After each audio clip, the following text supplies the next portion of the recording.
और बिहार का लड़का जब प्यार में धोखा खाता है तो फिर यूपीएससी निकलता है। आप जब धोखा खाते हैं तो आईएएस आईपीएस बनकर आते हैं।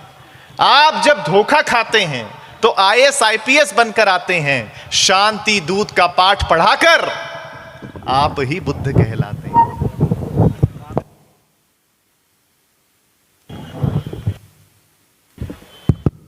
सभी को प्रणाम करता हूं। मेरे सम्मान में जो आपने घनघोर तालियां बजाई उसके लिए बहुत बहुत धन्यवाद। बहुत बढ़िया प्रोग्राम चल रहा है। आदरणीय सभापति जी देवेश ठाकुर जी बहुत प्यार करते हैं कवियों से, हर साल बुलाते हैं। ये प्रोग्राम जब से शुरू हुआ है बहुत अच्छा चल रहा है। आप लोग बहुत अच्छा सुन रहे हैं। मैं भी बहुत 10-15 मिनट आपके बीच में हूँ क्योंकि सीमित समय है, आपको सभी वरिष्ठ कवियों को सुनना है। लेकिन त्रिशा आई, इसने कहा कि जो समापन की कविता थी वो थी कि बेटी अगले जन्म में बनाएं। बहुत बेटियों की तारीफ हुई। उसके बाद शंकर जी आए, उन्होंने भी बेटियों पे शेर सुनाया। बड़ी बात है। देखिए, एक बात से तो आप सहमत होंगे कि बेटी हमेशा अच्छी होती है। लड़की जो होती है, जब वो बेटी होती है हमेशा अच्छी होती है। जब दोस्त बनती है तब भी अच्छी होती है। जब बहन बनती है तब भी अच्छी होती है। पता नहीं पत्नी बनने के बाद कौन सी मोंजोलिका इनके अंदर आ जाती है। हाँ, ऐसा ही है। लेकिन मैं, जैसा मेरा परिचय दिया गया, मेरे बारे में बताया गया, हास्य का कवियों कोई टेंशन लेना नहीं। 10-15 मिनट आपके बीच में हूं और जितनी भी देर मैं यहां पर हूं आपका सिर्फ ध्यान चाहता हूं और कुछ नहीं चाहता हूं। हमारे पास कोई यंत्र तंत्र नहीं है, कोई तबला ढोलक पेटी नहीं है, केवल हमारे शब्द हैं। हम हमारे शब्द से आप तक पहुंचने की कोशिश करेंगे और जहां बात आप तक पहुंचे आपकी प्रतिक्रिया मिलती रहे, क्योंकि ये दो तरफा मामला होता है। बात यहां से कही जाती है, वहां से सुनी जाती है, सराही जाती है, तब यहां से दूसरी बात कही जाती है। तब मैं पहली 4 पंक्तियां सुनाता हूं कि तुमको मिल सकता है हमसे बेहतर। अब थोड़ी देर के लिए अपने आप को भूल जाइए और मेरी हास्य की दुनिया में आइए, क्योंकि देखिए, सब आदमी धन के पीछे तो तब तक भागता है जब तक उसका निधन नहीं हो जाता है। वाह। मुझे याद है, एक बहुत बड़े बादशाह की मौत हुई। ध्यान से सुनना और बात अच्छी लगे तो आगे से लेकर पीछे तक तालियां बजाकर मुझे बताना, मुझे लगना चाहिए आप सुनने के लिए तैयार हैं। एक बहुत बड़े बादशाह की मौत हुई।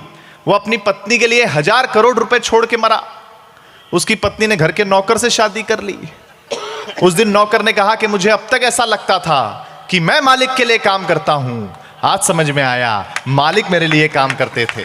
वाह वाह वाह वाह वाह वाह। सुनाता हूं कि तुमको मिल सकता है हमसे बेहतर, हमको मिल सकता है तुमसे बेहतर, लेकिन तुम और हम दो अगर मिल जाएं तो कुछ और नहीं हो सकता फिर इससे बेहतर। वाह वाह, बहुत अच्छा भाई रोहित जी, बहुत अच्छा, बहुत अच्छा है। लेकिन अद्भुत है बात तो। खैर, बिहार अपने आप में अद्भुत प्रदेश है। जब जब हम आते हैं हमें बहुत अच्छा लगता है। हाँ, मतलब अगर बिहार में सुना दिया जाए, बिहार का आदमी अगर किसी को सुन ले, उसको भी पद्मश्री पुरस्कार दिया जा सकता है। हाँ, यहाँ सुनाना बहुत कठिन काम है। हमें आदरणीय सभापति जी बता रहे थे, हमें जब इनके घर थे, बोले एक प्रवचन करता है, उन्होंने प्रवचन में कहा कि देखो, जो इस जन्म में नर है वो अगले जन्म में भी नर ही होगा, और जो इस जन्म में नारी है वो अगले जन्म में भी नारी ही होगी। इतना सुनते ही एक बूढ़ी अम्मा उठ करके जाने लगी। तो प्रवचनकर्ता ने रुकाया और पूछा, अम्मा बीच प्रवचन में उठ के क्यों जा रही हो? अम्मा ने जो जवाब दिया बड़ा अद्भुत था, उस पर आपकी तालियां मिलेंगी। प्रवचनकर्ता ने रुकाया और पूछा, अम्मा बीच प्रवचन में उठ के क्यों जा रही हो? अम्मा ने कहा, महाराज जी, जब अगले जन्म में भी पूड़ियां ही तलनी है तो प्रवचन सुन के फायदा क्या है यार? बिना फायदे के आप लोग किसी को सुन लो, संभव है? वाह वाह, संभव ही नहीं है। मतलब अद्भुत मामला। अभी हम आ रहे थे, कार हमारी चल रही थी। हम जिस भी प्रदेश में होते हैं, जिस भी शहर में होते हैं, मान लीजिए अगर कभी ड्राइवर हॉर्न बजा दे तो सामने जो गाड़ी वाला होता है वो हट जाता है, वो रास्ता देता है। आपके यहाँ ऐसा नहीं है।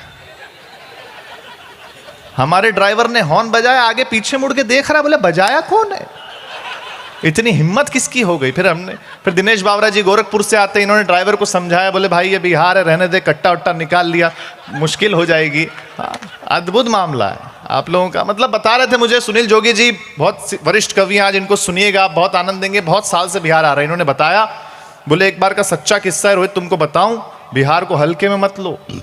हाँ, मैंने कहा क्यों? बोले यहाँ के एक लड़के ने अपना आईफोन बेच करके कट्टा खरीद लिया। मैंने कहा फिर क्या किया? बोले कट्टा दिखा दिखा के 10 आईफोन जमा कर लिया। तो जो हर चीज संभव है आपके लिए, लेकिन मैं एक कविता आपको सुनाता हूं। मैं मुंबई से आपके बीच में आया हूं। अगर महाराष्ट्र का एक कवि अगर बिहार पर कविता सुनाता है तो उस पर आपका सर्वाधिक प्रेम चाहता हूं मैं।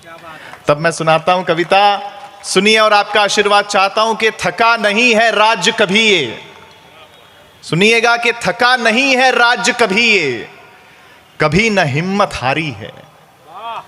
थका नहीं है राज्य कभी, वाह वाह, कभी न हिम्मत हारी है, तभी तो दुनिया कहती है बिहारी सब पर भारी है। थका नहीं है राज्य कभी, कभी न हिम्मत हारी है, तभी तो दुनिया कहती है बिहारी सब पर भारी है। मां सीता की धरती है ये। आज सुबह जब दर्शन करने के लिए हम लोग गए, कोई बात नहीं, पानी मत फेरो, अब बहुत फेर चुके। तब हम लोग गए, बहुत अच्छा दर्शन हमें हुआ। तब मैं सुनाता हूं कि मां सीता की धरती है ये, नए कलेवर गढ़ती है ये। एक ऐसा व्यंजन जो पूरी दुनिया में आप लोगों ने मशहूर किया, उसका नाम लेता हूं और आपकी तालियां मिले कि मां सीता की धरती है ये, नए कलेवर गढ़ती है ये। लिट्टी चोखा का स्वाद आपका सब स्वादों पर भारी है, तभी तो दुनिया कहती है बिहारी सब पर भारी है। आइए सर, स्वागत है आपका, बैठिए। आप जब धोखा खाते हैं तो आईएएस और आईपीएस बनकर आते हैं। किसी अन्य प्रदेश का लड़का जब प्यार में धोखा खाता है तो उसके अंदर से संगीत निकलता है, और बिहार का लड़का जब प्यार में धोखा खाता है तो फिर यूपीएससी निकलता है। आप जब धोखा खाते हैं तो आईएएस आईपीएस बनकर आते हैं। आप जब धोखा खाते हैं तो आईएएस आईपीएस बनकर आते हैं। शांति दूत का पाठ पढ़ाकर आप ही बुद्ध कहलाते हैं। अंतिम 2 पंक्तियां इस कविता की, और सबका आशीर्वाद मिले कि दुनिया के हर कोने में, दुनिया के हर कोने में एक न एक बिहारी है, तभी तो दुनिया कहती है बिहारी सब पर भारी है, बिहारी सब पर भारी है।